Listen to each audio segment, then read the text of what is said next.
ప్రణయ్ హత్య పరువు హత్య కాదని చెప్పుకొస్తున్నారు హైడ్రా కమిషనర్ రంగనాథం. అయితే ఆయన చెప్పినప్పటి నుంచి అందరూ కూడా షాక్కి గురయ్యారు. ఎందుకంటే అందరికీ తెలిసిన నిజమే, వాళ్ళ కూతురు ఇంటర్ కాస్ట్ మ్యారేజ్ చేసుకోవడం వల్ల ఆయనకు అది నచ్చక ఆయనని చంపించే ప్రయత్నం చేశారు, ఆయన చనిపోయారు.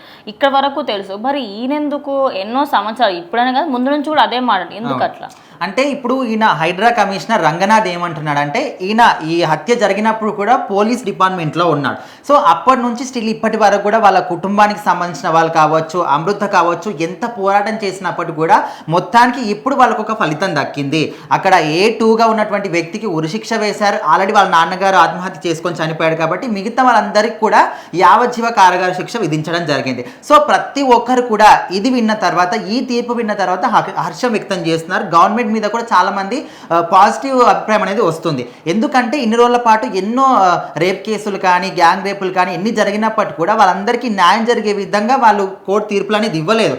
కొంతమేరకు న్యాయం జరిగించారు తప్ప కంప్లీట్గా న్యాయం జరిగిందంటే ఎక్కడా కూడా లేదు. వాళ్ళని కొన్ని రోజులు జైల్లో పెట్టి బెయిల్ మీద బయటికి పంపించడం ఏదో ఒకటి చేసేవాళ్ళు. సో ఇప్పుడు మాత్రం ఖచ్చితంగా కంప్లీట్గా A2గా ఎవరైతే ఉన్నారో ఉరిశిక్ష వేయడం, అదేవిధంగా మిగతా వాళ్ళందరికీ కూడా యావజ్జీవ కారాగార శిక్ష విధించడం అనేది చాలా గొప్ప విషయం అని చెప్పుకోవచ్చు. సో ప్రతి ఒక్క అమ్మాయి కావచ్చు, ఉమెన్స్కి సంబంధించి ప్రతి ఒక్కరు కూడా చాలా హ్యాపీగా ఫీల్ అవుతున్నారు. ఇక మీదట ఎవరైనా కూడా ఇలాంటివి చేయాలనుకుంటే ఖచ్చితంగా భయపడాల్సిందే అనే విధంగా అనుకుంటున్నారు. సో ఇప్పుడు ఇక్కడ రంగనాథ్ ఏం చెప్తున్నాడంటే, ఇది ఖచ్చితంగా పరువు హత్య కాదు. ఎందుకంటే ఇది ఖచ్చితంగా బినామీగా సుపారీ గ్యాంగ్తో చేయించింది కాబట్టి ఒక వ్యక్తి ఆర్డర్ వేసి మరీ చంపేయించారు. ఖచ్చితంగా ఇది పరువు హత్య కాదు.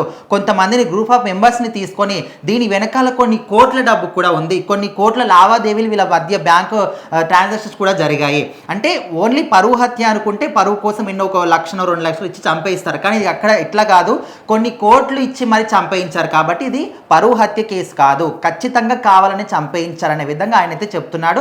సో మొత్తానికైతే రంగనాథ్ చెప్పిన మాటలు చాలా మంది కూడా సపోర్ట్ చేస్తున్నారు. ఈ మధ్య కాలంలోనే ఇట్లా క్యాస్టిక్ ఫీలింగ్ అనేది, లవ్ అనేది క్యాస్ట్ కానీ, కులం కానీ, మతం కానీ దేనికి కూడా అడ్డు రాదు. లవ్ అంటే ఖచ్చితంగా అది బ్లైండ్గా ప్రతి ఒక్కరు కూడా వాళ్ళ మనసును చూసి ప్రేమించుకుంటూ ఉంటారు. సో దాన్ని అడ్డుగా పెట్టుకొని మాకు ఆ కులం కాదు, తక్కువ కులం ఎక్కువ కులం అనే విధంగా చంపేయించడం అసలు కరెక్ట్ కాదు. సో చాలా మంది కూడా ఇప్పుడు ఈ జనరేషన్లో ఉన్న వాళ్ళు అరేంజ్ మ్యారేజెస్ తక్కువ అవుతున్నాయి, లవ్ మ్యారేజెస్ ఎక్కువ అవుతున్నాయి, ఇంట్లో వాళ్ళకి చెప్పకుండా కూడా చేసుకుంటున్నారు. కాకపోతే ఎవరి లైఫ్లో వాళ్ళు బాగుంటే అంతే చాలనే విధంగా పేరెంట్స్ కూడా కోరుకుంటున్నారు. కాబట్టి సో మొత్తానికి రంగనాథ్ చెప్పిన మాటలు చాలా మంది కూడా సపోర్ట్ చేస్తున్నారు.